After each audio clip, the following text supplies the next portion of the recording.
Hello, friends. Welcome to Vogue Audiobooks. Mr. Fortune's Practice by H.C.Bailey, Case 2, The President of San Jacinto. Mr. Reginald Fortune lay in a long chair. On his right hand a precipice fell to still black water. On his left the mountains rose into a tiara of snow. Far away in front, sunlight found the green flood of a glacier. But Mr. Fortune saw none of these. He was eating strawberries and cream. The Honorable Sidney Lomas, chief of the Criminal Investigation Department, disguised as a bloodthirsty fisherman, arrived stiffly but happy, and behind him a large Norwegian bore the corpses of 2 salmon into the farmhouse. "The Lord High Detective," Reggie murmured, "an allegorical picture by the late Mr. Watts." "Great days," Lomas said, and let himself down gingerly into a chair. "Hello, has there been a post?" He reached for one of the papers at Reggie's feet. "My country, what of thee?" "Oh, they're at it again, Lomas. They've murdered a real, alive lord." "Oh, thank heaven I'm not there." "Who is it?" "One Carwell, in the wilds of the Midlands." "Young Carwell? Oh, he's a blameless youth to slay. What happened?" "They found him in his library with his head smashed. Queer case." Lomas read the report, which had nothing more to tell. "Burglary, I suppose," he pronounced. "Well, I have an alibi," said Reggie. Neither the chief of the Criminal Investigation Department nor his scientific advisor saw any reason to end a good holiday for the sake of avenging Lord Carwell. The policeman who dealt with the affair did not call for help. Mr. Fortune and Mr. Lomas continued to catch the salmon and eat the strawberries of Norway, and let the world go by, and became happily out of date. It was not till they were on the North Sea that they met the Carwell case again. The Newcastle packet was rolling in a slow, heavy rhythm. Most of the passengers had succumbed. Lomas and Reggie fitted themselves and 2 chairs into a corner of the upper deck with all the London newspapers that were waiting for them at Bergen. Lomas, a methodical man, began at the beginning. Reggie worked back from the end. And in a moment, "My only aunt," he said softly. "Lomas, old thing, they're doing themselves proud. Who do you think they've taken for that Carwell murder? The cousin, the heir, one Mark Carwell. This is highly intriguing." "Good gad!" "As you say," Reggie agreed. "Yes, public prosecutor on it. Old Bronker leading for the Crown. Riding pretty hard, too. The man Mark is for it, I fear, Lomas. They do these things quite neatly without us. It's all very disheartening." "Mark Carwell! A harum-scarum young ruffian. He always was." "Yes. Have you noticed these little things mean much? I haven't." "What's the case?" "The second housemaid found Lord Carwell sitting in the library with his head smashed. He was dead. The doctor came up in half an hour, found him cold, and swears he had been dead 5 or 6 hours. Cause of death? Brain injury from the blow given by some heavy, blunt instrument. No one in the house had heard a sound. No sign of burglary, no weapon. There was a small house party. The man Mark, the girl Carwell was engaged to, Lady Violet Barclay, and her papa and mamma, and Sir Brian Carwell, that's the contractor, some sort of distant cousin. Mark was left with Lord Carwell when the rest of them went to bed. Lady Violet and Papa and Mama say they heard a noisy quarrel. Violet says Carwell told her before that Mark was writing to him for money to get married on, and Carwell didn't approve of the girl. I don't fancy Carwell would approve of the kind of girl Mark would want to marry. Yes, that's what the fair Violet implies. She seems to be a good hater. She did her little best to hang Mark. Why, if he killed her man, can you wonder? Oh, I don't wonder, but I wouldn't like to get in her way myself. Not really a nice girl. She swore Mark had been threatening Carwell, and Carwell was afraid of him. The prosecution put in a letter of Mark's which talked wild about doing something vague and desperate if Carwell didn't stump up. And did Mark go into the box? Yes, that was his error. I'm afraid he isn't respectable, Lomas. He showed no seemingly grief. He made it quite clear that he had no use for Hugo, Lord Carwell. He rather suggested that Hugo had lived to spite him and got killed to spite him. He admitted all Lady Violet's evidence and underlined it. He said Hugo had been more against him than ever since she came into the family. He owned to the quarrel of Hugo's last night. Only he swore that he left the man alive. Well, he did his best to hang himself. As you say, a bold, bad fellow. That's all, except that Cousin Mark had a big stick, a loaded stick with a knob head, and he took it down to Carwell Hall. What's the verdict? Oh, to be continued in our next. The judge was going to sum up in the morning. In the paper we haven't got. Lomas lay back and watched the gray sea rise into sight as the boat rolled to starboard. What do you make of it, Fortune?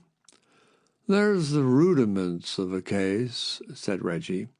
The Carwell estate is entailed. Mark is the heir. He didn't love the man. The man was going to marry, and that would wash out Mark.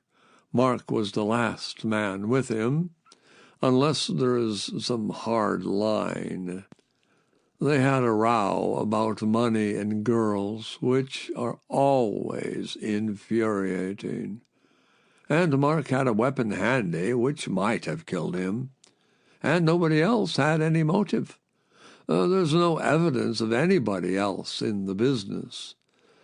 Yes, rudiments of a case. I don't see the rudiments of a defense. The defense is that Mark says that he didn't. Quite, Lomas nodded. It's not the strongest case in the world, but I have had convictions on worse. The jury will go by what they made of Mark in the box, and hang him for his face.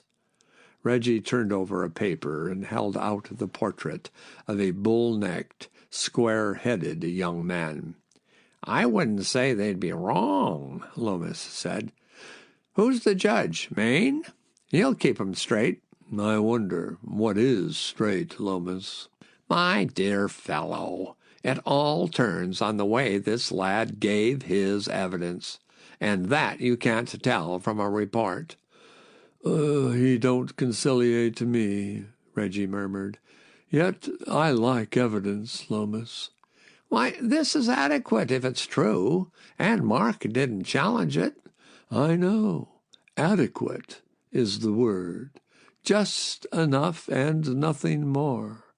That's unusual, Lomas. Well, what about tea?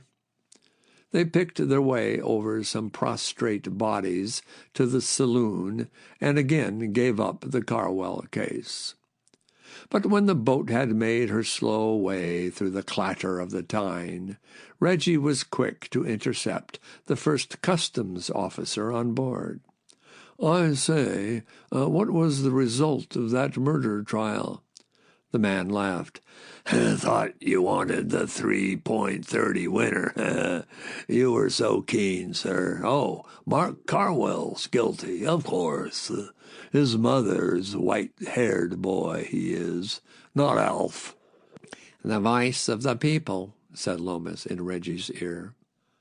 On the way to London, they read the judge's summing up, an oration lucid and fair, but relentless.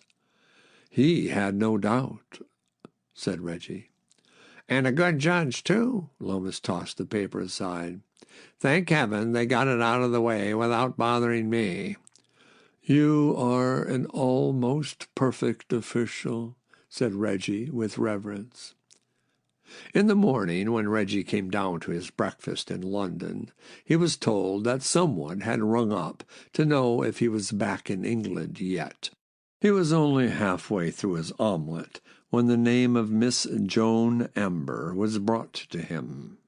Everyone who likes to see a beautiful actress act, and many who don't care whether she can act or not, know what Miss Amber looks like.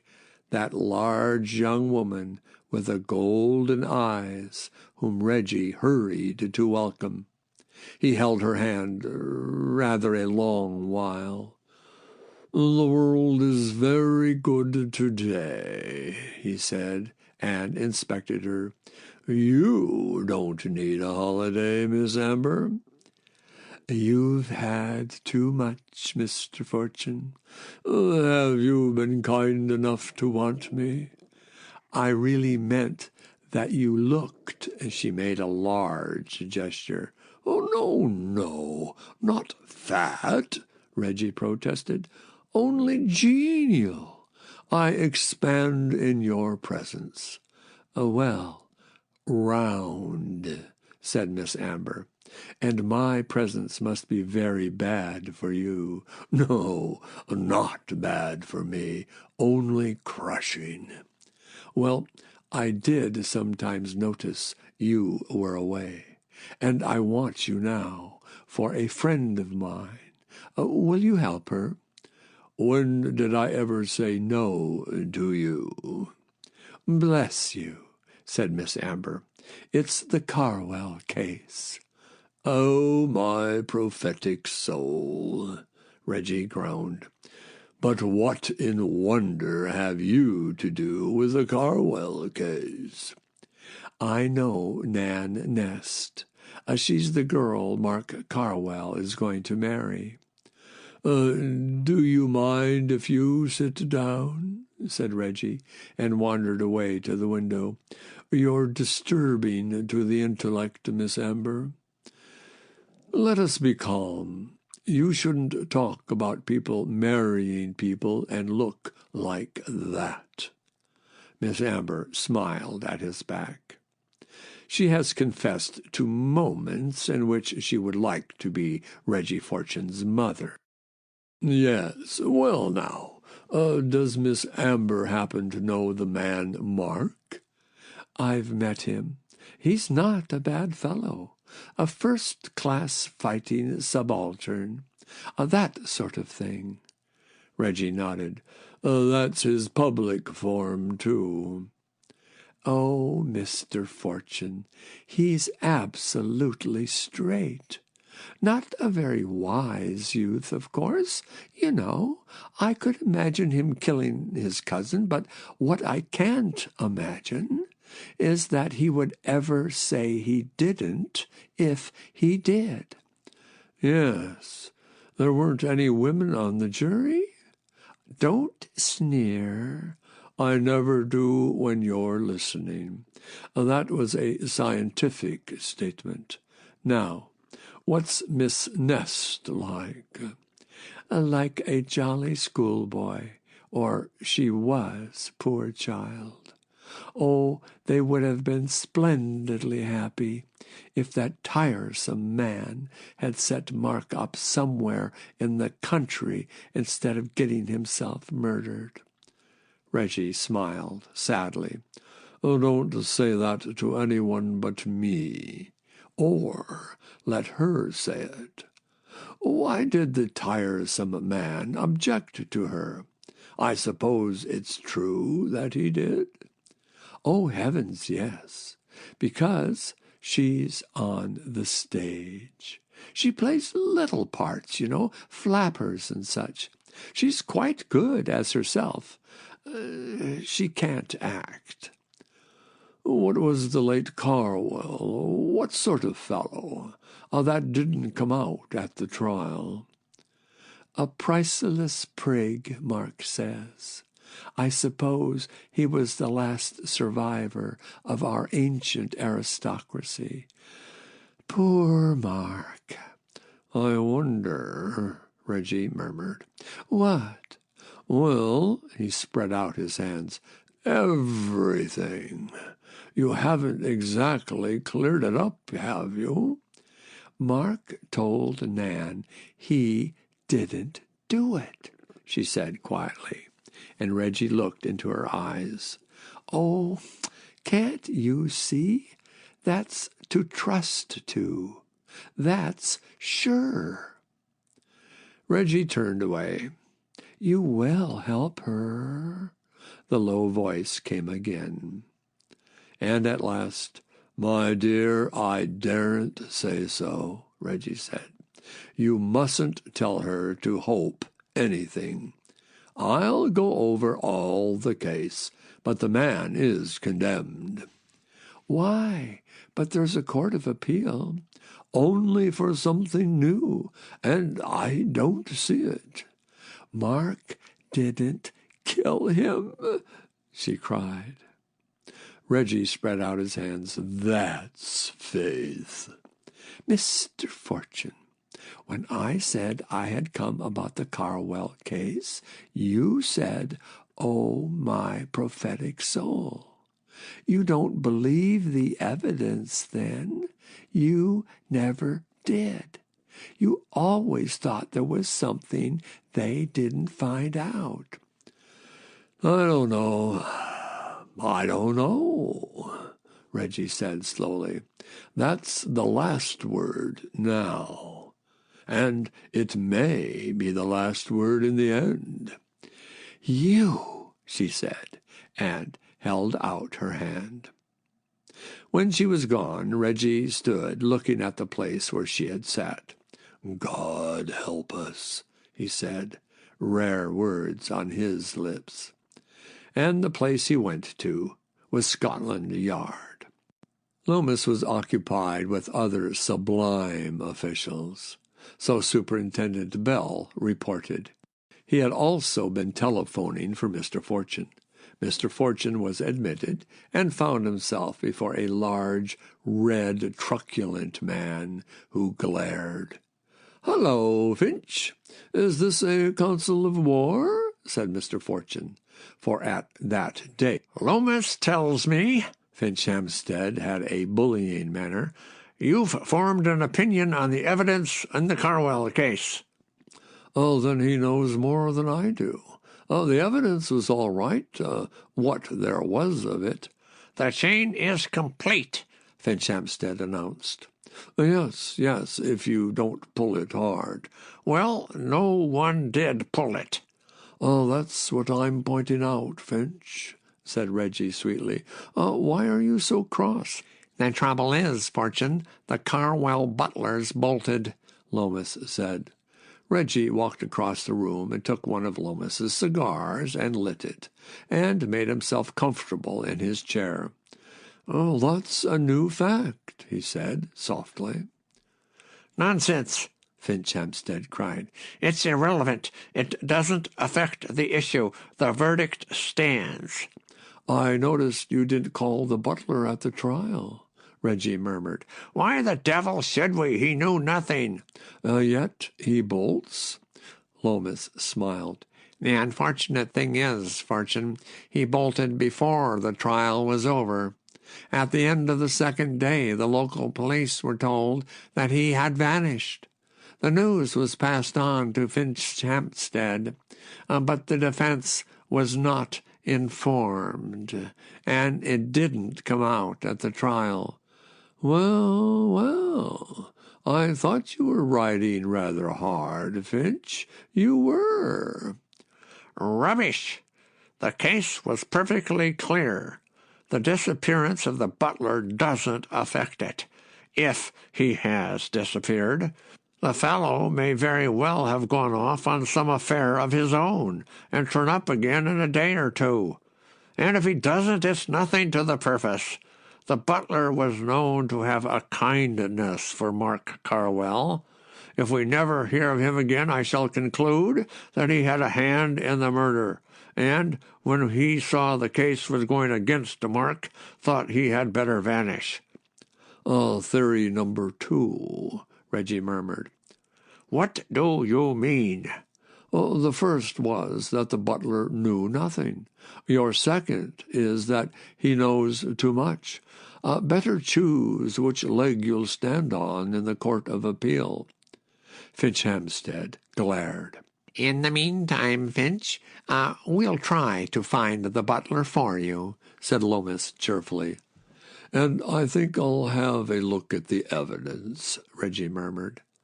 There is no flaw in the evidence, Finch Hampstead boomed. Well, not till you look at it. Finch Hampstead, with some explosions of disgust, removed himself. Zeal, all zeal, said Reggie sadly. A well-meaning man, only one idea at a time, and sometimes a wrong un. He's a lawyer by nature, Loomis apologized. You always rub him up the wrong way. He don't like the scientific mind. What?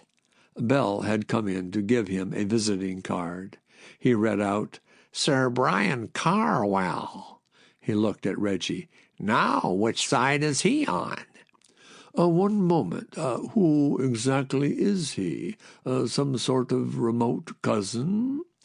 Yes, he comes of a younger branch. People say the brains of the Carwells went to them. His father was the engineer, old Ralph Carwell. This man's an engineering contractor. He made his pile over South American railways.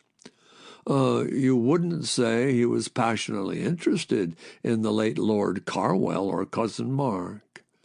There came in a lean man with an air of decision and authority, but older than his resilient vigor suggested, for his hair was much sprinkled with gray, and in his brown face about the eyes and mouth the wrinkles were many. He was exact with the formalities of introduction and greeting, but much at his ease. And then, I had better explain who I am, Mr. Loomis. We've heard of Sir Brian Carwell. Thanks, but I dare say you don't know my private affairs. I'm some sort of 15th cousin of these two unfortunate young fellows, and just now I happen to be the acting head of the family. I'm not the next heir, of course, that's old Canon Carwell, but I was on the spot when this thing happened. After his arrest, Mark asked me to take charge for him, and the canon wished me to act. That's my position. Well, I carried on to keep things as they were at the hall and on the estate. Several of the servants want to quit, of course, but they haven't gone yet. The butler was a special case. He told me he had given Hugo notice some time before. I could find no record, but it was possible enough. And as he only wanted to retire and settle down in the neighborhood, I made no difficulty. So he set himself up in lodgings in the village. He was looking about for a house, he told me. I suppose he had done pretty well. He had been in service at the hall 30 or 40 years. Poor devil. What a life. He knew Hugo and Mark much better than I do. Had known them all their young lives. He knew all the family affairs inside and out. One night the people where he was lodging went round to the police to say he'd gone out and not come back. He hasn't come back yet. And what do you conclude, Sir Brian? I'll be damned if I know what I conclude. That's your business, isn't it? Not without some facts, said Lomas. When did he leave the hall? After Mark was arrested, May 13, and he disappeared on the evening of the second day of the trial. That would be when it looked certain that Mark would be found guilty. Why did he wait till then? Sir Brian laughed. If I knew that, I suppose I shouldn't be here. I'm asking you to find him. Oh, quite, Lomas agreed. The local police knew of his disappearance at once? I said so. I wish I had known as soon. The police didn't bother to mention it at the trial. It might have made some difference to the verdict, Mr. Lomas. That's a matter of opinion, of course, said Lomas. I wasn't in England myself. I needn't tell you that it's open to the defense to appeal against the conviction. Is it? Sir Brian's shadowed eyes grew smaller. You don't know Mark, Mr. Lomas. If I were to tell you Mark refuses to make an appeal on this ground because it would be putting the murder on the butler, what would you say? Good God, was what Lomas did say. He lay back and put up his eyeglass and looked from Sir Brian to Reggie and back again. You mean Mark admits he is guilty? Guilty be damned, said Sir Brian. No, sir. I mean Mark liked the wretched fellow, and won't hear of anything against him. Mark's a fool, but that's not a reason for hanging him. I say you got your conviction by suppressing evidence. It's up to you to review the case. Still, Lord Carwell was killed, said Lomas gently, and somebody killed him. Who was it? Not Mark. He hasn't got it in him. I suppose he never hit a fellow who couldn't hit back in his life. But surely, Lomas purred, if there was a quarrel, Lord Carwell might— Hugo was a weed, Sir Brian pronounced. Mark never touched him, my friend. Yes, very natural you should think so. Lomas shifted his papers. Of course you won't expect me to say anything, Sir Brian. And what exactly is it you want me to do? Sir Brian laughed. My dear sir, it's not for me to tell you your duty.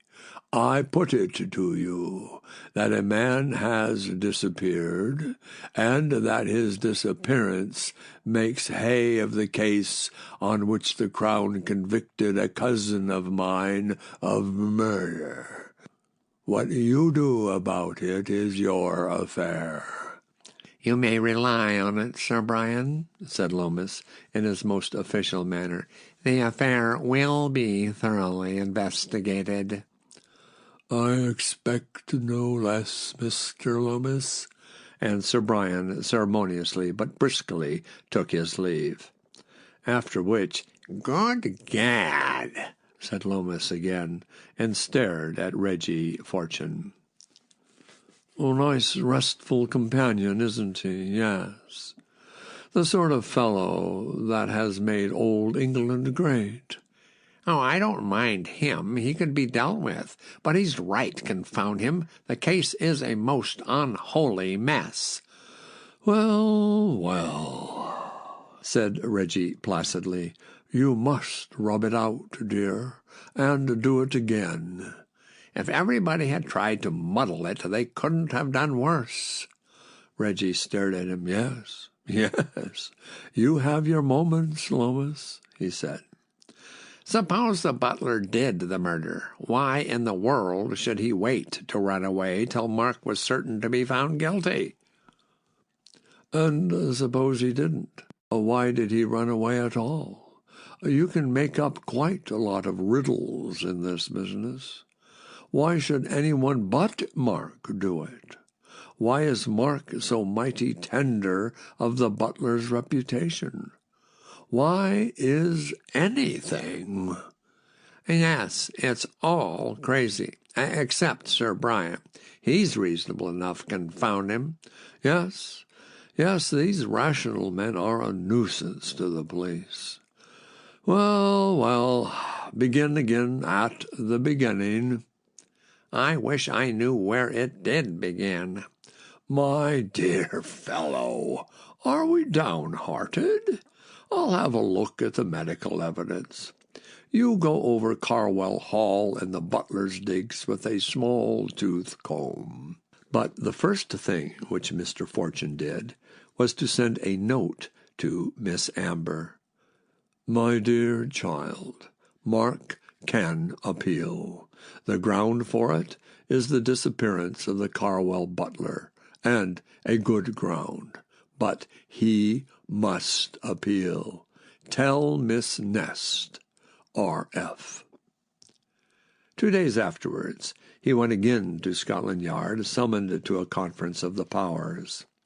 The public prosecutor's large and florid face had no welcome for him. "Any more new facts, Finch?" he said cheerfully. "Mark Colwell has entered an appeal," Mr. Finchampstead boomed, "on the ground of the butler's disappearance." "Oh, fancy that," Reggie murmured and lit a cigar. "Sir Brian doesn't seem to have been very well informed, Lomas." "The boy has come to his senses, I suppose, but we haven't found the butler. He left no papers behind him. All he did leave was his clothes and about £100 in small notes." "So he didn't take his ready money? That's interesting." "Well, not all of it. He left another 100 or so in the savings bank and some small investments in building societies and so forth, a matter of 500. Either he didn't mean to vanish or he was in the deuce of a hurry to go."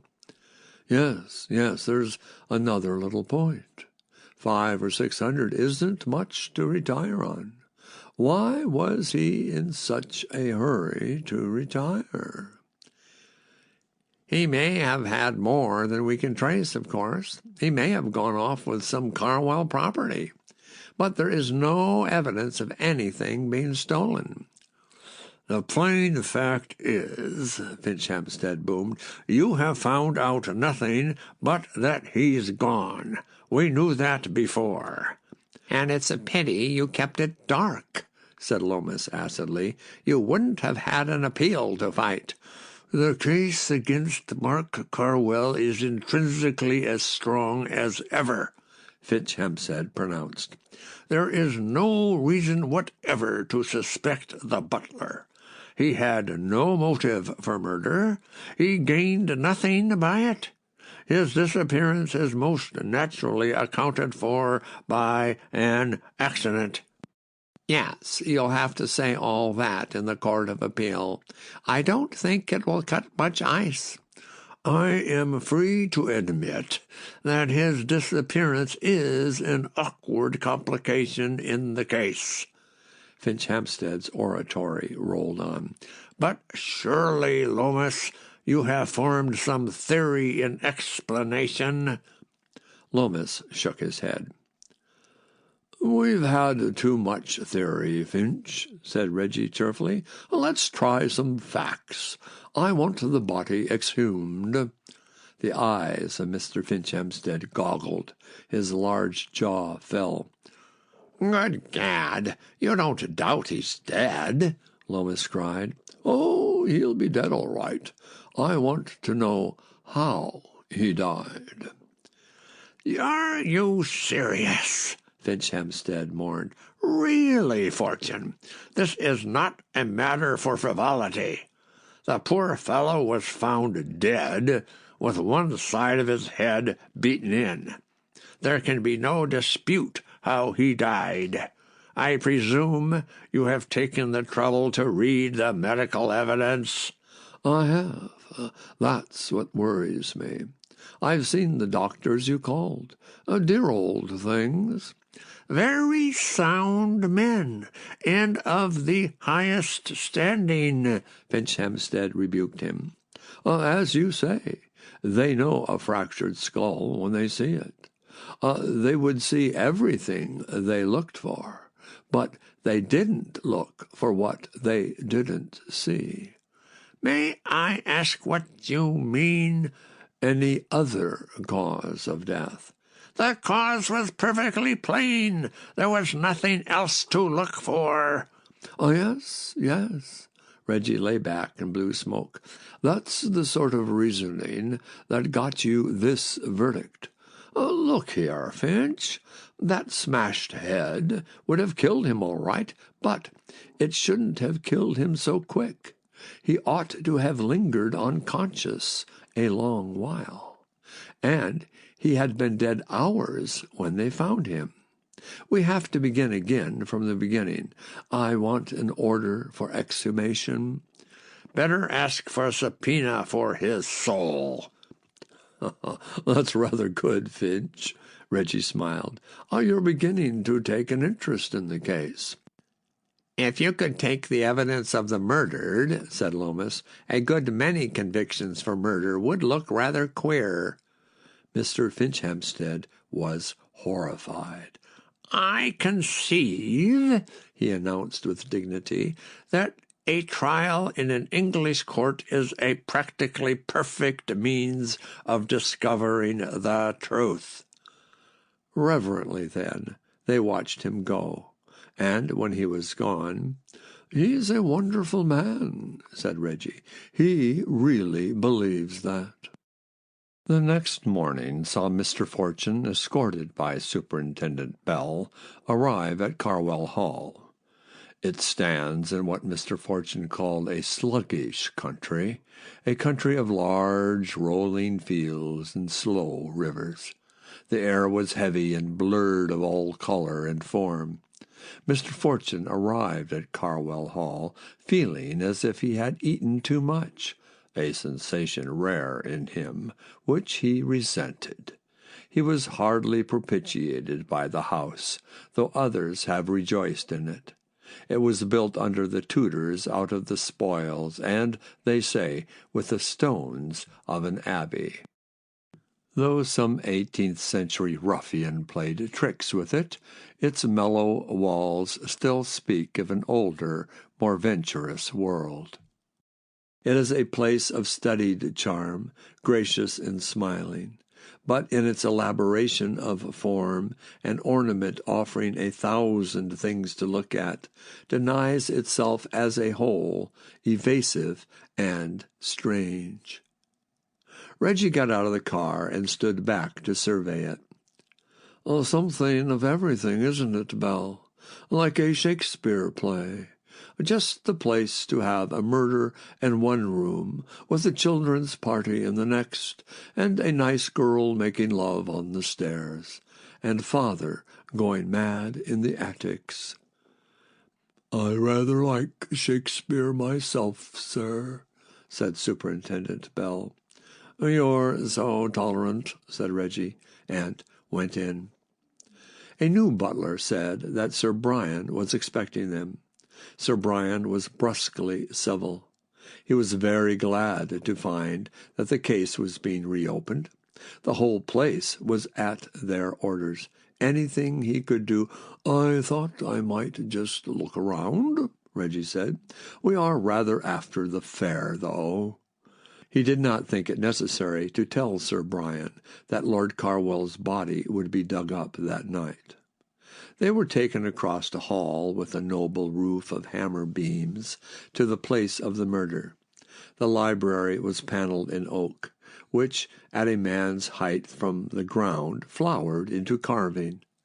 The ceiling was moulded into 100 coats of arms, each blazoned with its right device, and the glow and colour of them, scarlet and bright blue and gold, filled the room.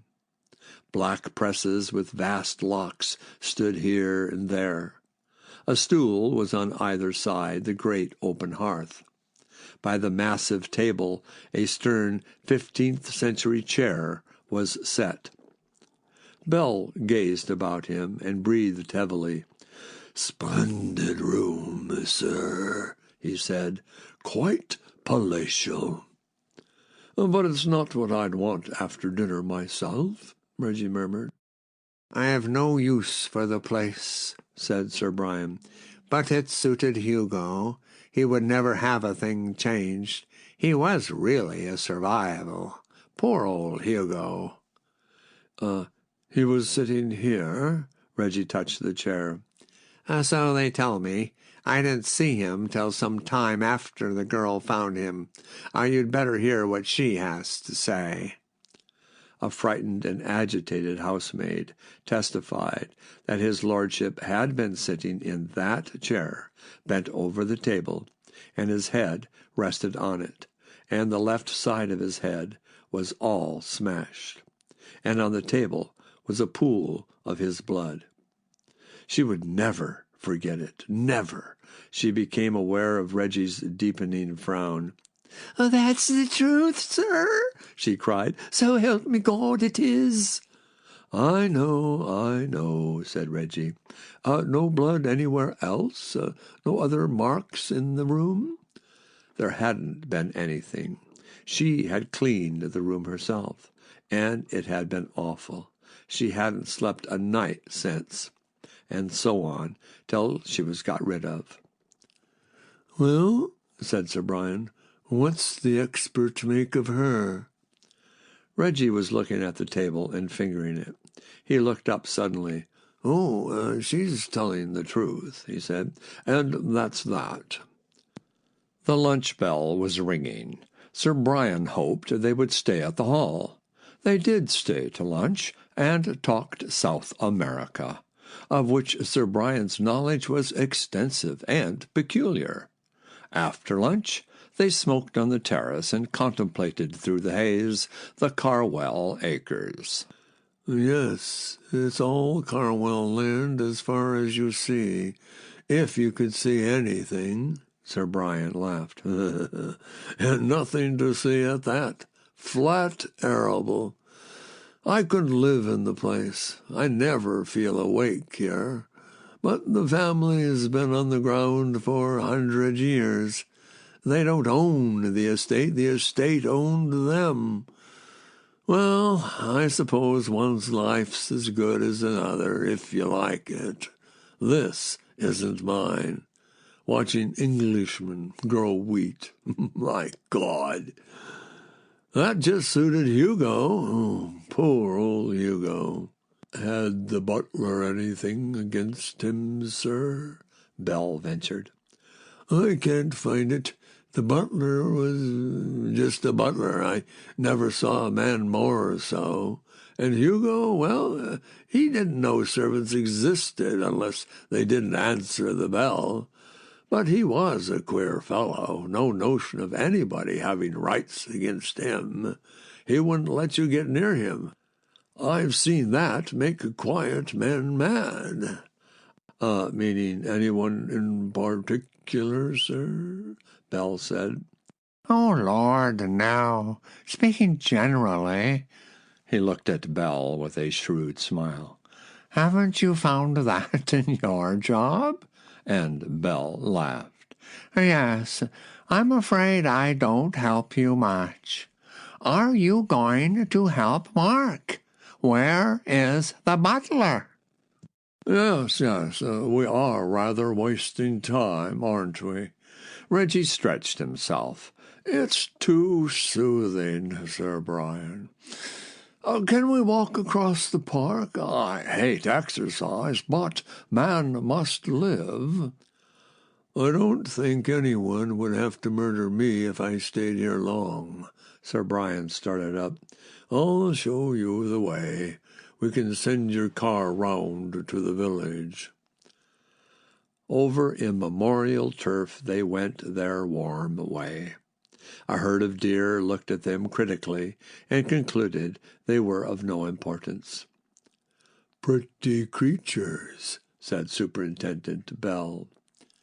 I'd as soon keep white mice, said Sir Brian, and discoursed of the wilder deer of other lands till he discovered that Reggie was left behind. Reggie was wandering off towards a little building away in a hollow among trees. It was low. It was of unhewn stone, bonded with lines of red tile or brick. Only a little above the moss-grown roof rose a thin, square tower. The tiny rounded windows showed walls of great thickness, and over its one door was a mighty round arch, much wrought. "Does the old place take your fancy?" Sir Brian said. "How did that get here?" said Reggie.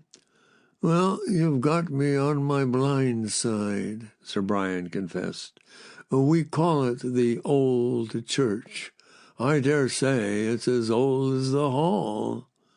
"The hall's a baby to it," said Reggie angrily. "The porch is Norman, there's Saxon work in that tower, and that tile is Roman." Sir Brian laughed. "What about the Greeks and the Hebrews? Give them a look in." Reggie was not pleased with him. Sorry, afraid these things don't mean much to me. I don't know how it began." "It may have been a shrine or a chapel over some sacred place." "Haven't a notion. They say it used to be the village church. One of my revered ancestors stopped the right-of-way, didn't like the people disturbing his poultry, I suppose, and built him a new church outside the park." "Priceless," Reggie murmured. "What, the place or my ancestors?" "Well, both, don't you think?" For the rest of the way, Sir Brian told strange stories of the past of the family of Carwell. "He's a good talker, sir," said Superintendent Bell, when they had left him at the park gate and were in their car. "Very pleasant company, but you've something on your mind." "The chair," Reggie mumbled. "Why was the man in his chair?" "Lord Carwell, sir?" Bell struggled to adjust his mind. "Well, he was. That girl was telling the truth." I know. That's the difficulty. You smash the side of a man's head in. He won't sit down to think about it." Perhaps he was sitting when he was hit. Then he'd be knocked over just the same." I suppose the murderer might have picked him up." "He might, but why? Why?" Superintendent Bell sighed heavily. "I judge we've got some way to go, sir, and we don't seem to get any nearer the butler." "Your job," said Reggie, and again the superintendent sighed. That night, through a drizzling rain, lanterns moved in the village churchyard. The vault in which the Carwells of 150 years lie crumbling was opened, and out of it a coffin was borne away. One man lingered in the vault, holding a lantern high. He moved from one coffin to another, and came up again to the clean air and the rain. "All present and correct," he said. "No deception, Bell." Superintendent Bell coughed. Sometimes he thinks Mr. Fortune lacking in reverence. "Division of labor." Reggie sank into the cushions of the car and lit a pipe. The division of labor is the great principle of civilization. Perhaps you don't know that? In the morning I will look at the corpse, and you will look for the butler. Well, sir, I don't care for my job, but I wouldn't have yours for £100. Yet it has a certain interest, Reggie murmured, for that poor devil with a death sentence on him. To their hotel in Southam, Reggie Fortune came back on the next day, rather before lunchtime. "Finished at the mortuary, sir?" said Bell. "I thought you looked happy." "Not happy, only pleased with myself. A snare, Bell, a snare. Have you found the butler?" Bell shook his head. "It's like a fairy tale, sir. He went out on that evening, walked down the village street, and that's the last of him they know. He might have gone to the station. He might have gone on the Southam motor bus. They can't swear he didn't, but nobody saw him. They've searched the whole countryside and dragged the river. If you tell me what to do next, I'll be glad." "Sir Brian's been asking for me, they say," said Reggie. "I think we'll go and call on Sir Brian." They took sandwiches and their motor to Carwell Hall. The new butler told them Sir Brian had driven into Southam and was not yet back. Oh, we've crossed him, I suppose," said Reggie. "We might stroll in the park till he's back. Can we get into the old church?" The butler really couldn't say, and remarked that he was new to the place. "Oh, it's no matter." Reggie took Bell's arm and strolled away. They wandered down to the little old church. "Makes you feel melancholy, sir, don't it?" Bell said. "Desolate, as you might say, as if people had got tired of believing in God." Reggie looked at him a moment and went into the porch and tried the worm-eaten oak door. "We might have a look at the place," he said, and took out of his pocket a flat case like a housewife. "Good Lord, sir, I wouldn't do that," Bell recoiled. "I mean to say, it's a church, after all." But Reggie was already picking the old lock. The door yielded, and he went in. A dank and musty smell met them.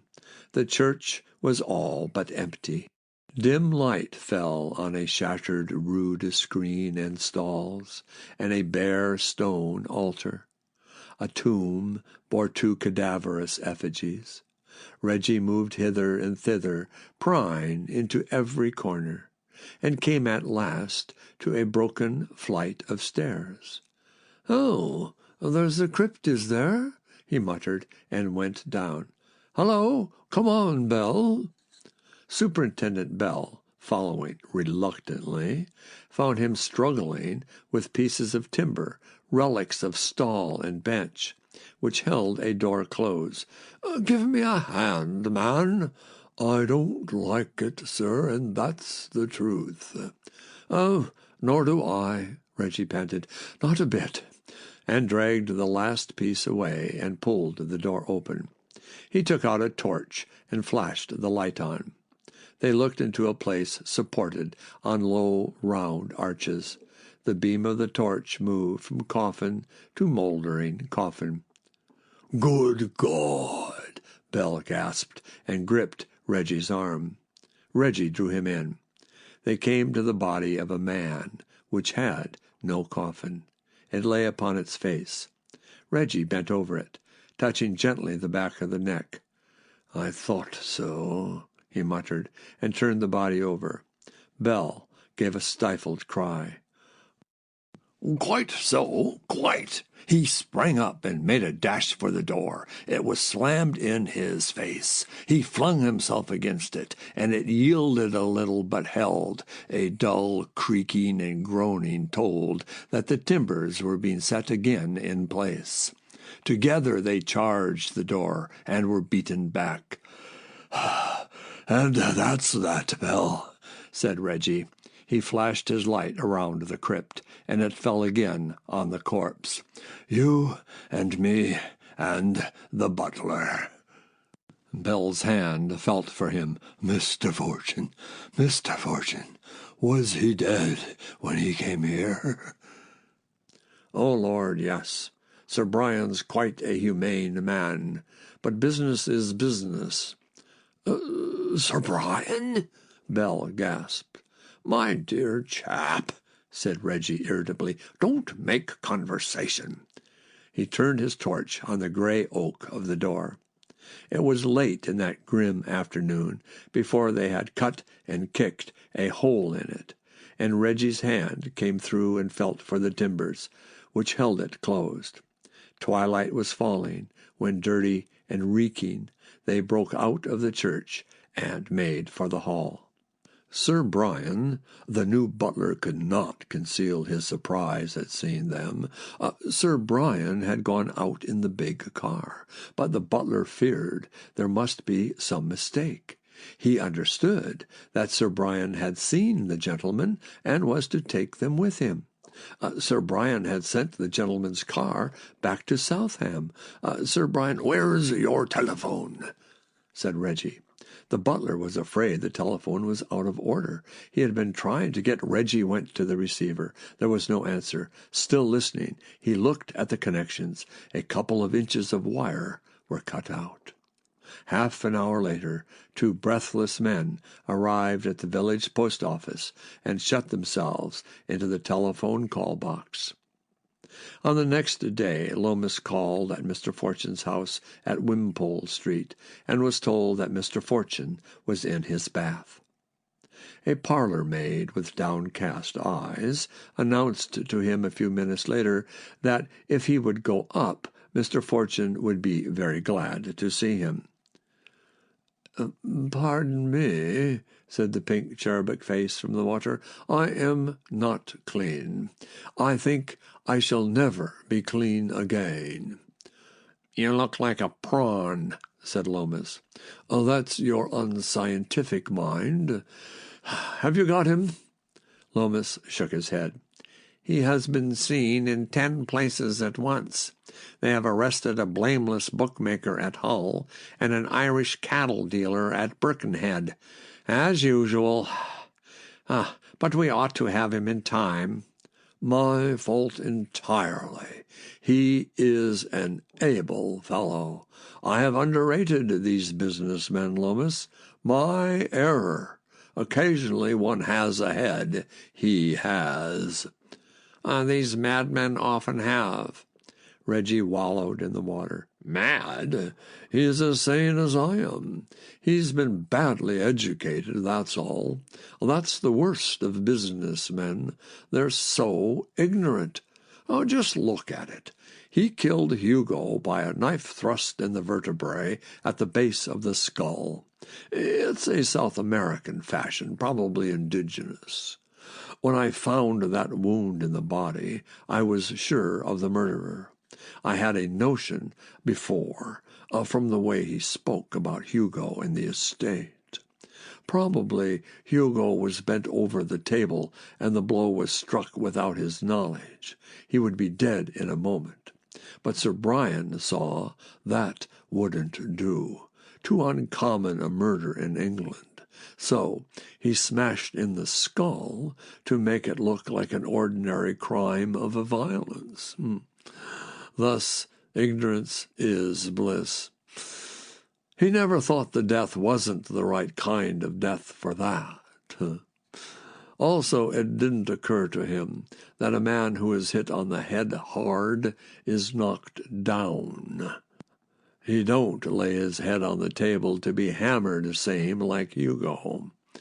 I don't fancy Brian meant Mark to be hanged, Possibly he was going to manufacture evidence of burglary when he was interrupted by the butler. Anyhow, the butler knew too much and had to be bought off.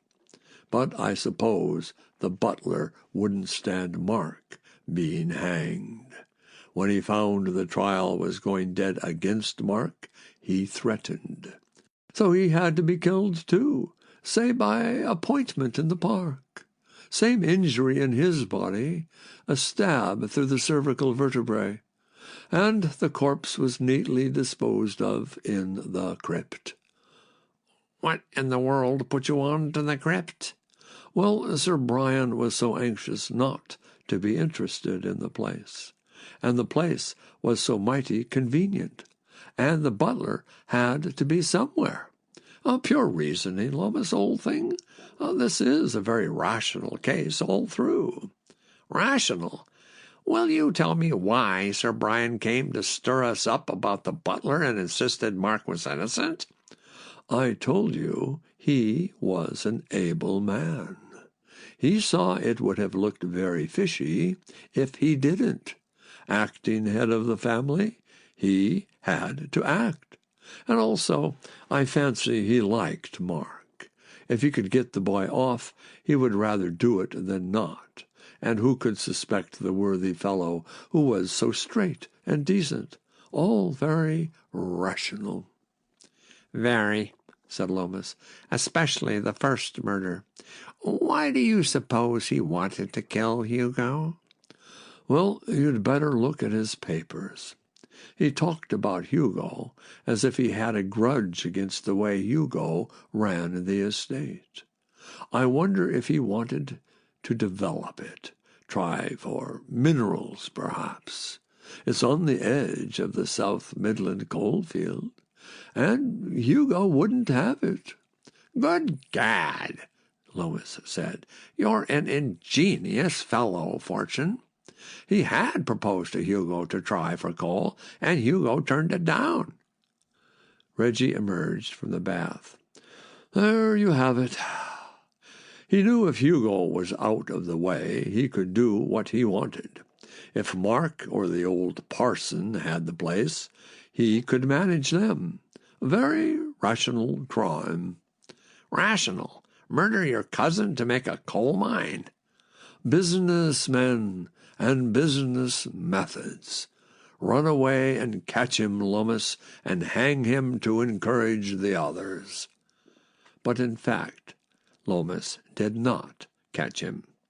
Some years afterwards, Mrs. Fortune found her husband on the veranda of a hotel in Italy, staring at a Spanish paper.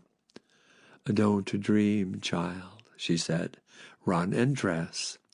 "I'm seeing ghosts, Joan," said Mr. Fortune.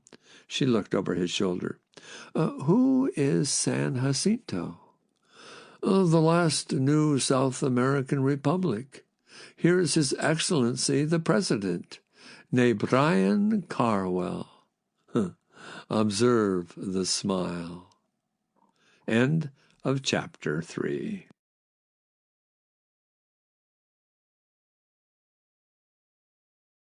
Thanks for joining us. Don't forget to like, share, and subscribe for more captivating videos.